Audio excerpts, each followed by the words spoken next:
태극신검 이해를 시작하겠습니다. 4. 절대자와 함께하는 인간이 사상 속에서 생겨난 사회를 형성하여 생태계의 창조와 판멸을 행하니 새로운 선천팔기가 현현한다고차. 새로운 세계가 형성된다. 그 얘기를 하겠죠. 수많은 생물들 중에서 절대자의 창조와 판멸의 본능을 형태를 지닌 의지와 결합하여 사용할 수 있는 존재가 나타나니 그 존재가 인간입니다. 쉽게 얘기하면 섭리를 인식하고 사용할 수 있는 존재가 인간이다. 그 얘기를 하고 있는 거죠. 의지를 실현시키고자 하는 목적으로 인간은 후천적 무아에서 마음을 가리키죠. 인간의 마음. 무아에서 발생하는 창조와 판멸을 일으키는 섭리작용을 사용할 수 있는 존재입니다. 여기서 사용한다는 말은 개념을 만들어내는 것 외에도 개념을 현실화하기 위한 행위를 생각하고 결정하는 행위도 포함합니다. 이는 절대자의 뜻에 따른 숙명입니다. 섭리를 인식하고 사용하는 것은 절대자의 뜻이라는 거예요. 그 섭리를 인식하고 사용해라는 말이겠죠. 이 땅에는 헤아릴 수 없는 많은 생물들이 존재하고 있습니다. 집단 생활을 하는 생물들도 수없이 많으며 어느 정도 지능과 감정을 지닌 생물들도 많습니다. 예를 들어 개는 주인을 맞이하면 꼬리를 흔들며 기쁨을 표현하고 외부에서 사람이 초인종을 울리면 찢어냅니다. 주인과 외부인을 구별한다는 것은 지능이 있다는 얘기이고 꼬리를 흔들며 몸으로 표현한다는 것은 감정이 있다는 얘기입니다. 하지만 지능이 있다고 해서 혹은 집단 생활을 한다고 해서 문명을 만들어내지는 못합니다. 그렇죠. 새는 둥지를 만들고 벌은 벌집을 만듭니다. 이러한 행위는 반복적으로 이루어지는데 발전이 없고 항상 동일한 형태입니다. 기본적인 생존에 필요한 정도지요. 도구를 사용한다 해서 발전하는 생태계를 만들어내지는 못한다 이 말이죠. 문명을 만들어내지는 못한다. 둥지나 벌집은 더 이상 개선되거나 발전하지 못합니다. 그 이유는 그것을 만들어내는 새나 벌은 본능에 의해 지닌 몸을 활용해 만드는 것이기 때문입니다. 인간도 초기에는 그랬겠으나 인간은 섭리에 입각한 관념을 만들고 그런 관념을 이용해 인간에게 필요한 도구나 제도를 제작하고 발전시킬 수 있습니다. 그렇죠. 발전은 어디에서 근거한다는 건가요? 섭리를 인식하고 사용할 수 있기 때문에 발전이 가능한 것이지요. 도구를 사용한다 해서 집단생활을 한다 해서 발전이 이루어지는 건 아니죠. 생물들은 두 가지 절대성을 지니고 있습니다. 하나는 육체 속에 깃들어 있는 불변의 양이고 다른 하나는 숙명을 만드는 절대적 구조 속에 배치된 절대적 개념들, 즉 절대자의 뜻을 지니고 있습니다. 육체는 물질로 이루어져 있으니까 불변의 양이 내재되어 있죠. 간직되어 있는 거예요. 또 숙명은 절대자의 뜻에 의해 만들어지죠. 절대자의 뜻 또한 이제 인간들에게 혹은 개개인에게 부여되어 있다는 거예요. 모든 생물들이 그러니 무턱 역시 이 두 가지 절대성을 지니고 있습니다. 이 두 가지 절대성은 충돌하기도 하고 조화를 이루기도 하며 공존하고 있습니다. 섭리에 따른 모든 생물들은 일정한 기간이 지나면 육체를 구성하는 구성요소들이 분해되어 죽음을 피할 수 없습니다. 그래요. 육체는 결국 흩어지게 되는 거죠.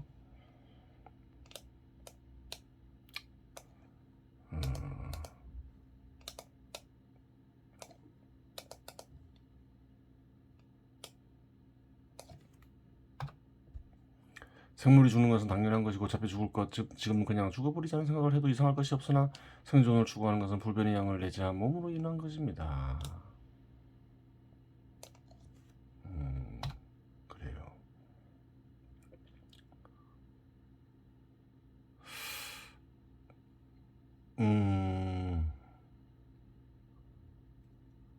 그래. 꼭 그 몸 때문이라고 볼 수는 없죠. 몸에서 비롯된 그래 더 엄밀하게 얘기하면 몸에서 비롯된 혼 때문이겠죠. 영혼할 때 혼백할 때 백이 되는 거죠. 몸은 절대적 개념의 적용에 의해 사라질 것이긴 하나 그 속에 존재하는 불변행은 영원함을 추구하기에 그 어느 인간도 죽음의 당연함을 이해하더라도 받아들이지 않는 것입니다. 몸에 간직되어 있는 절대성이 죽음에 대해 거부 반응을 보이는 것으로 보면 됩니다. 그래요. 인간이 아닌 생물들은 육체에 간직된 불변의 양의 철저한 지배하에 있습니다.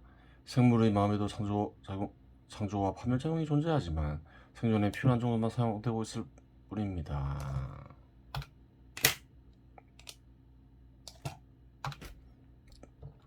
섭리를 인식하고 사용할 수 없다는 거죠. 그 정도로 어떤 마음에서 작용이 일어나지 않는다는 거죠. 즉 창조와 파멸 작용이 불변의 양으로 이루어진 육체가 지닌 형의 지배를 철저히 받고 있습니다. 하지만 인간은 이 점에서 차이가 납니다. 인간의 육체 역시 불변의 양의 지배하에 있습니다. 하지만 절대자가 인간의 영혼에 다른 생물들과는 비교할 수 없을 정도의 큰 권능을 부여하고 있습니다. 여기서 의지의 본질도 드러나는 것입니다. 인간에게는 두 가지 형이 있습니다. 한 가지는 몸의 형입니다. 몸의 형은 인생 전체에서 변합니다. 그렇죠? 어릴 때의 몸과 나이 들었을 때의 몸은 형태가 다르죠. 그 전체가 하나의 형입니다. 그래요. 전체가 하나의 형이라는 거예요. 그 형 속의 형의 지배를 받는다는 거죠. 자라고 늙고 이제 육체가 사라지죠. 하나의 형인 거죠. 그 형에서 벗어나지 못하죠. 한 가지는 몸의 형입니다. 몸의 형은 인생 전체에서 변합니다. 그 전체가 하나의 형입니다. 또 한 가지는 마음의 형입니다. 정신보다 마음이라고 해야 되겠죠. 정신은 다른 뜻으로 많이 쓰일 수 있는 거죠. 인간의 마음이 다 제각각이라고 말하는 이유는 마음의 형이 제각각 다르기 때문입니다. 이 두 가지 형들은 모두 두 가지 절대자의 속성의 조화가 만들어내는 것입니다. 몸의 형은 그래요. 몸의 형은 거울을 보면 즉각적으로 알 수 있으나 마음의 형은 볼 수가 없습니다. 마음의 형을 볼 수 있는 거울 같은 것은 없기 때문입니다.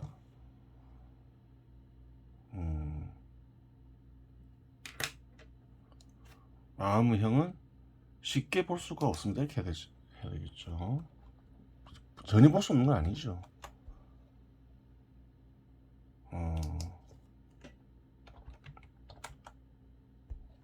그럼 어떻게 하면 볼 수 있나요? 주석이 달려있죠. 주석이 두 개가 있죠. 105, 106. 그래요. 106을 보면 마음의 형을 단숨에 알 수 있는 거울과 같은 수단은 없지만 그런 수단은 없죠. 장기간에 걸쳐 언어나 그림과 같은 수단들을 동원하여 떠오른 것들을 진실하게 표시해두면 마음의 형을 알 수 있다. 그렇죠. 누구나 자기의 마음이 어떠한지 어떤 형태를 지니고 있는지 알 수는 없죠. 사람들은 다 자기 자신을 안다고 생각하지만 자기 자신을 가장 아는 이는 자기라고 하지만 그건 착각이라는 거예요. 잘 모른다는 거예요. 하지만 알 수 있는 방법이 뭘까요? 진실하게 떠오르는 것들을 표시해두면 장기간에 걸쳐서 자기의 마음의 형을 알 수 있겠죠. 어떤 생각을 하는지, 어떤 의지를 지니고 있는지. 그래요. 알 수 있다는 거예요. 노력이 필요하겠죠. 장기간에 걸친. 그래서 요동빈이 고안한 방법이 무 속에서 신검이 스스로 그려내는 황금꽃을 마음의 눈, 즉 천목으로 바라보는 것입니다. 황금꽃은 다름 아닌 육체에 집착하는 나, 즉 백에서 벗어난 혼의 생각을 언어나 그림을 동원해 표현한 것입니다. 혹은 혼에서 벗어난 영의 생각이라고 얘기할 수도 있겠죠. 그래요. 마음의 눈도 발전 단계가 있는데 누구나 육체의 눈과 연결된 마음의 눈이 존재합니다. 그렇죠. 누구나 섭리를 인식하고 이해할 수 있죠. 정도의 차이는 있겠지만 이를 천목이라고 부를 수는 없습니다. 그래요. 이 눈은 육체에 바탕한 눈, 육체의 눈이 아니더라도 마음에는 육체의 눈과 같은 눈이 있죠. 육체의 눈을 이용하는 눈이 있는 거예요. 그것이 천목인 건 아니죠. 예전에 설명했지만 보는 건 어디서 보나요? 마음에서 보는 거죠. 육체의 눈으로 보는 게 아니죠. 이 눈은 육체와 연결된 마음의 눈과는 다른 존재로 정신철학에서 별도로 다루도록 하겠습니다. 태극 신금을 어느 정도 익힌 뒤 눈을 감고 가늘게 호흡만을 하며 신금이 무엇을 그려내는지 관조해보는 것도 흥미로운 일일 것입니다.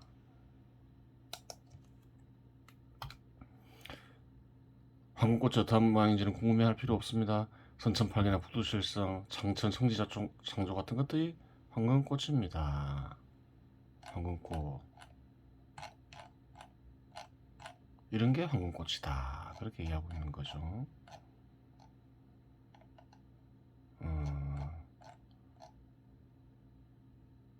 언어로도 표현할 수 있는 거죠.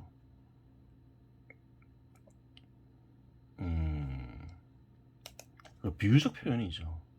황금꽃은 뭘까요? 그래요. 영혼이 있죠. 혼의 작용을 거치면 그래요. 영혼의 영이 절대 영과 결합을 한다.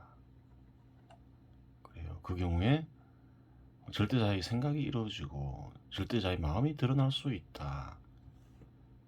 그게 부분적인 것이든 전체적인 것이든 그것을 뭐라 하나요? 드러난 절대자의 마음을 황금꽃이라 해요. 그것은 그림으로 표시될 수도 있고 언어로 떠오를 수도 있는 것이지요. 언어로 형성될 수도 있는 거예요.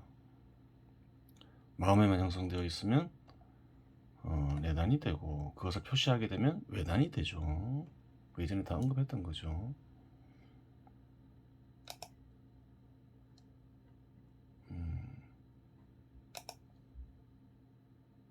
황금이란 것은 소중함을 의미하는 것이지 색 자체에 의미가 있는 것은 아닙니다.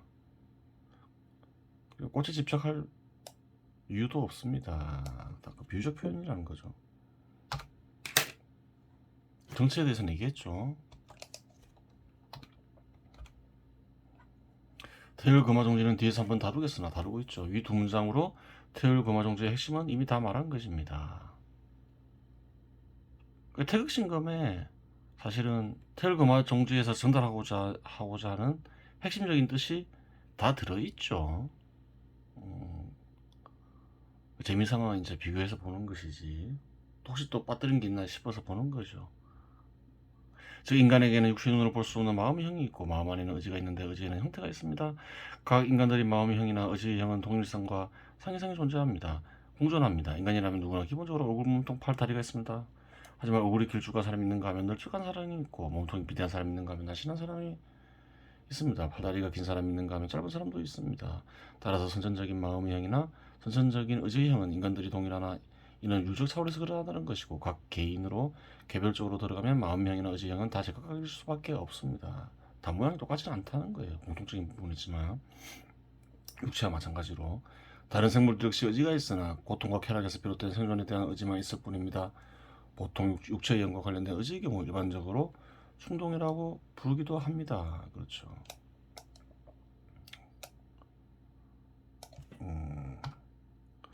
반면에 인간은 인간의 의지를 절대자의 권능과 결합시켜 진리가 간직된 신경을 생성시킬 수 있고 이를 적극적으로 활용할 수 있습니다. 그리하여 다른 생물들과는 확연히 구별되는 또 다른 생태계가 전체 생태계 내에서 생성되니 그것이 바로 사회인 것입니다. 이 사회라는 생태계는 전체 생태계 내에서 최상위 존재하는 생태계이며 나머지 다른 종의 생태계와 생물들을 파괴할 수도 조화롭게 공존할 수도 있는 그러한 생태계인데 인간이 아닌 다른 종의 생물들에게 인간은 신과 다를 바 없는 존재라고 할 수 있습니다. 그렇죠. 다른 종의 생태계와 생물들을 의지각에서 살릴 수도 있고 죽일 수도 있는 경지에까지 이른 거죠. 신과 다를 바 없잖아요. 짐승들에게는. 즉 절대자를 위해서는 인간이 만드는 사회가 중간선 전체 생물들의 생태계를 아래서노라는 새로운 선천팔기가 현현하게 선천팔기가 나타나게 됩니다. 새로 나타나는 선천팔기를 뭐라는 건가요? 생태계를 가지고서 선천팔기를 만들어 보는 것이죠. 사회와 인간이 만든 사회와 또 다른 짐승들의 생태계를 구별하면서 새로운 선천팔기를 만들 수 있는 것이에요. 그래요. 이번 시간에 태율금화종지를 좀 보도록 하겠습니다. 시간이 남았으니까 여기까지 했죠. 이치금일남범 그의 오늘날에 이르러서 람범 그래요. 번성이 그게 이르렀다. 하지만 릉체 그의 셔태도 그게 이르렀다. 이게 무슨 말이냐 이렇게 생각할 수 있죠. 앞에 얘기했죠.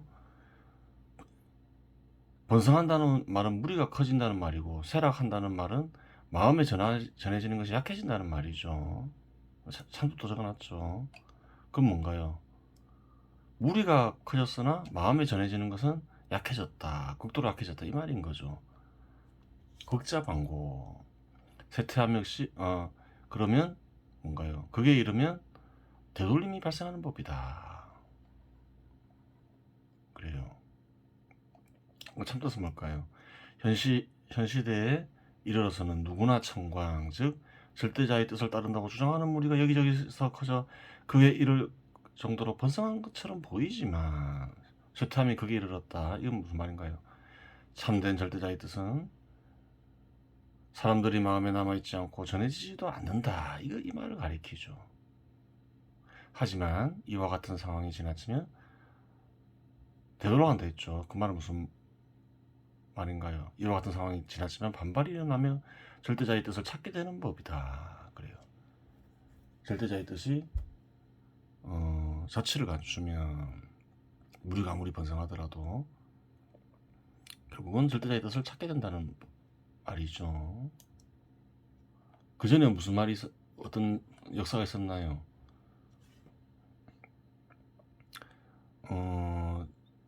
전진에 이르러서 크게 번성했다고 하죠. 그때 절대자 뜻도 잘 전해졌겠죠. 하지만 어느 순간부터 절대자의 뜻은 사라지고 그 무리들만 번성하더라. 그러다가 이제 되돌림이 일어나더라. 그 얘기를 하는 거죠. 이런 현상은 다른 종교단체에서도 볼 수 있는 거죠.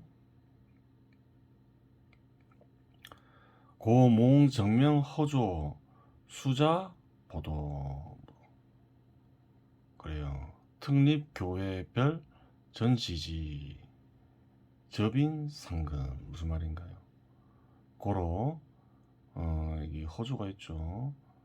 허조를 따르는 정명교가 자비를 일으켜 널리 건지고자 보도 특별히 교를 외부에 세워 뜻을 전하여 상근은 뭔가요? 자질이 뛰어난 이를 가리키죠. 자질이 뛰어난 이들을 이끌어주게 되었다. 전진교 뒤에는 이제 정명교가 등장을 하죠. 역사가 그렇다는 거예요. 뭐 특별히 참뜻을 구할 이유는 없죠. 그 역사를 서술하는 거니까. 허조는 허진군을 가리키죠.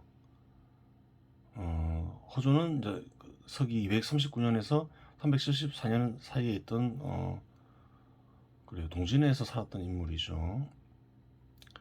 동진 때의 도사를 가리켜요. 여산파의 조사가 되죠.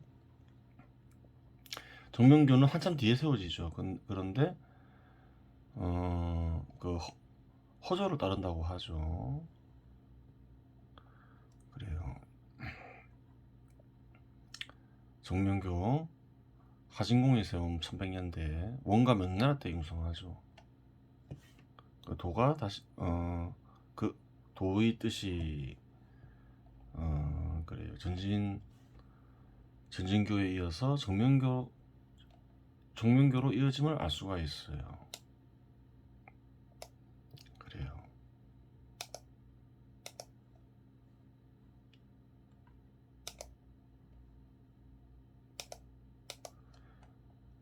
문자 청급 남봉 수자 일시법회 이 듣는 이죠. 이를 듣는 사람은 청급의 세월 속에서도 만나기 어려운 기회를 잡았다 이 말이죠. 전수받은 이는 법회에 참석하게 된다. 이게 무슨 말인가요? 참뜻 겁은 뭔가요? 헤아릴 수 없는 기간이죠. 수억 년을 가리키죠. 통상 그 말은 무슨 말인가요? 청급의 세월 속에서도 만나기 어려운 길을 잡았다 이 말은 무슨 말인가요? 평생에 이와 같은 뜻을 듣기란 거의 불가능하다 이 말을 가리키죠. 법회에 참여한다는 말은 무슨 말인가요? 전수받으니가 전수받으니는 깨달음을 얻어 그래요. 법회에 참여하게 된다 이 말을 가리키죠. 보다 진리를 얻기 위한 길을 걷게 된다. 진리를 얻으면 실천하는 길을 걷게 된다. 그 얘기를 가리키죠. 개당 앙체 호조고심 필어 일륜 입정 가끔 방가 수진 오성 모두 개당은 모두죠. 모두 호조의 애쓰는 마음을 우러르며 필히 일상생활에서 인간의 윤리에 따라 살아가며 일상생활에 발판을 마련해야 할 것이다. 그렇게 얘기하고 있죠. 그러면 진리를 닦고 참된 뜻을 깨달을 수 있을 것이다. 누구나 인간으로서 인간에게 부여된 참된 뜻, 혹은 개인으로서 개인에게 부여된 참된 뜻을 찾을 수 있을 것이다. 그렇게 얘기하고 있는 거예요. 속세를 떠나라는 말은 없죠. 그래요. 어떤 이들은 참된 뜻을 얻기 위해서, 혹은 알기 위해서 속세를 떠나야 된다고 얘기하는 이들이나 집단도 많죠. 근데 그게 옳을 것이냐, 아니면 생활하면서 얻는 것이 옳은 것이냐, 이제 그런 부분이 있는 거예요. 그런데 기본적으로 성을 알아야 되잖아요. 성을 알면 그 부분에 대한 해결이 되잖아요. 인간에게 부여된 뜻이 있죠. 그럼 인간으로서 살아라라는 뜻이 있잖아요. 그래요. 속세 생활을 해야 되잖아요. 그 참된 깨달음은 속세 생활을 하면서 인간으로서 살아가면서 얻는 것이지요. 속세를 섭리를 인식하고 사용하시는 것이 이제 확실히 짐승과 구별되는 인간의 능력인데, 그렇다고 해서 짐승과 같은 삶을 살지 않는 건 아니죠. 인간 역시 짐승과 같은 욕구를 추구하며 살죠. 하지만 그것은 섭리에 합당해야 되겠죠. 인간이 지켜야 할 윤리를 지키면서 또 살아야 되는 것이고, 또 섭리를 인식하고 사용하면서 살아야 되는 것이지요. 그래요. 일상생활에서 생활을 하면서